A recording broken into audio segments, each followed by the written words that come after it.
Hello students, আসসালামু আলাইকুম। Miraj academic কেয়ারের পক্ষ থেকে আমি মোহাম্মদ মিরাজ সিকদার তোমাদেরকে জানাচ্ছি শুভেচ্ছা এবং অভিনন্দন। আমার আজকের ক্লাসটা হচ্ছে দশমিক থেকে অক্টাল সংখ্যা পদ্ধতিতে রূপান্তর। গত ক্লাসে আমরা শিখেছিলাম দশমিক থেকে কিভাবে বাইনারি সংখ্যা পদ্ধতিতে রূপান্তর করতে হয়। আজ আমরা শিখব কিভাবে দশমিক থেকে অক্টাল সংখ্যা পদ্ধতিতে রূপান্তর করতে হয়। Decimal two octal. তাহলে ডেসিমেলের বেজ হচ্ছে 10, অক্টালের বেজ হচ্ছে 8। 10 ভিত্তিক সংখ্যাকে আমরা 8 ভিত্তিক সংখ্যা পদ্ধতিতে রূপান্তর করব। অনেক সময় পরীক্ষায় আমার থাকতে পারে 10 ভিত্তিক থেকে 8 ভিত্তিক সংখ্যা পদ্ধতিতে রূপান্তর করো। তাহলে আমরা বুঝবো 8 ভিত্তিক সংখ্যা পদ্ধতি মানে হচ্ছে অক্টাল সংখ্যা পদ্ধতি। এখন আমরা যে কোনো একটা সংখ্যা নেই, 253.25। ডেসিমেলের বেজ হচ্ছে 10। এটাকে আমরা এখন রূপান্তর করব হচ্ছে অক্টালে। অক্টালে যদি আমরা রূপান্তর করতে যাই তাহলে আমরা অক্টালের বেজ দিয়ে কাজ করব। তাহলে কালকে আমরা শিখেছি কোন একটা সংখ্যার দশমিকের পূর্বের অংশটাকে বলা হয় হচ্ছে পূর্ণাংশ অথবা পূর্ণ সংখ্যা, আর দশমিকের পরের অংশটাকে বলা হয় হচ্ছে ভগ্নাংশ। তাহলে আমাদের পূর্ণাংশের ক্ষেত্রে আমরা 8 দ্বারা ভাগ করব, ভগ্নাংশের ক্ষেত্রে আমরা 8 দ্বারা গুণ করব। তাহলে প্রথমে লিখি পূর্ণাংশের ক্ষেত্রে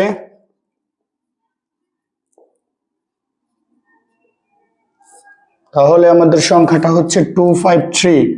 253 কে যদি আমরা এখন 8 দ্বারা ভাগ করি তাহলে 8 দ্বারা ভাগ করে আমরা ক্যালকুলেটর ব্যবহার করে আমরা সহজেই করতে পারি।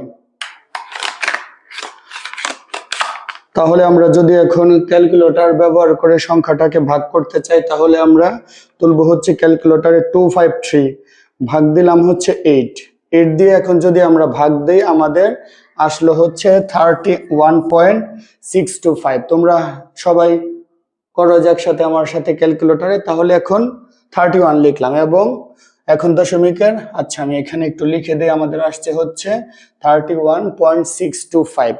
এখন আমরা এখানে 31 লিখলাম, এরপরে যে 0.625 আসছে এটাকে আমরা 8 দ্বারা গুণ দিয়ে দিব, তাহলে আমাদের ভাগশেষ কত সেটা বের হয়ে যাবে।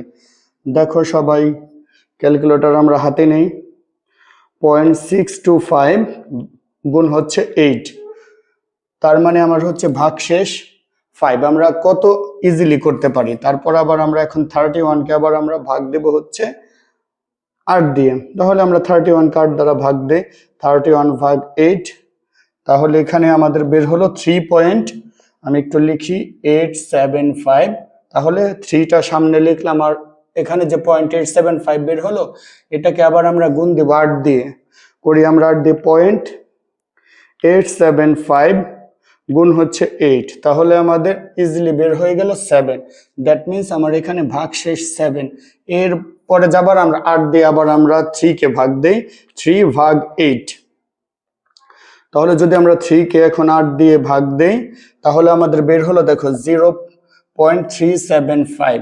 দ্যাট মিনস আমরা এখানে লিখলাম 0 আর এই 0.375 কে যদি আবার আমরা 8 দ্বারা গুণ দেই 8 দিয়ে, তাহলে আমাদের ইজিলি বের হয়ে যায় কত 3।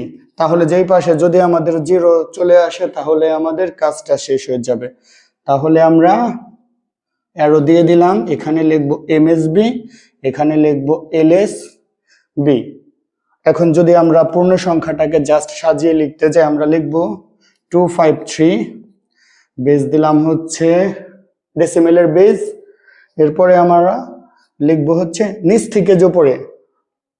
থেকে উপরে তাহলে 375। আমরা কালকেই তো আমরা শিখেছি MSB আর LSB মানে কি। যারা দেখনি তারা আমার আগের ভিডিওটা দেখে নিবে, তাহলে তোমরা ইজিলি বুঝতে পারবে আমরা কেন MSB এবং LSB লিখি।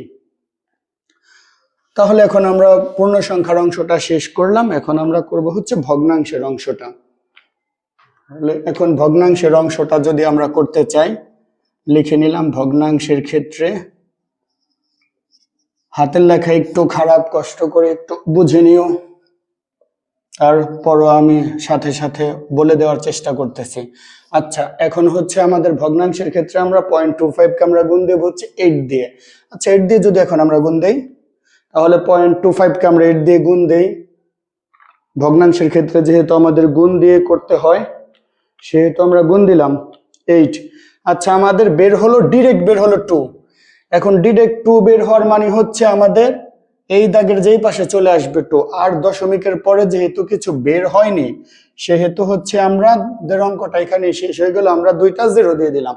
এখন ভগ্নাংশের ক্ষেত্রে আবার হচ্ছে আমার এমএসবিটা উপরে থাকে, এলএসবিটা নিচে থাকে। দ্যাট মিনস আমরা উপর থেকে নিচে সাজাবো। এখানে আমার একটাই তো বের হলো 2, আরো যদি নিচেও কোনো সংখ্যা আসতো তাহলে আমরা সেভাবে সাজাতাম।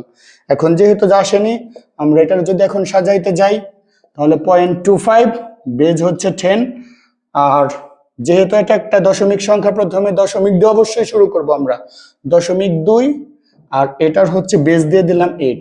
এখন যদি আমরা পুরো অংশটাকে একসাথে লিখতে যাই, তাহলে আমরা লিখবো হচ্ছে 253.25, বেজ হচ্ছে 10, আর এটা হচ্ছে 375 পয়েন্ট, আর এখানে হচ্ছে 2, এটা হলো 8। তাহলে আমরা বেসটা দিয়ে দিলাম।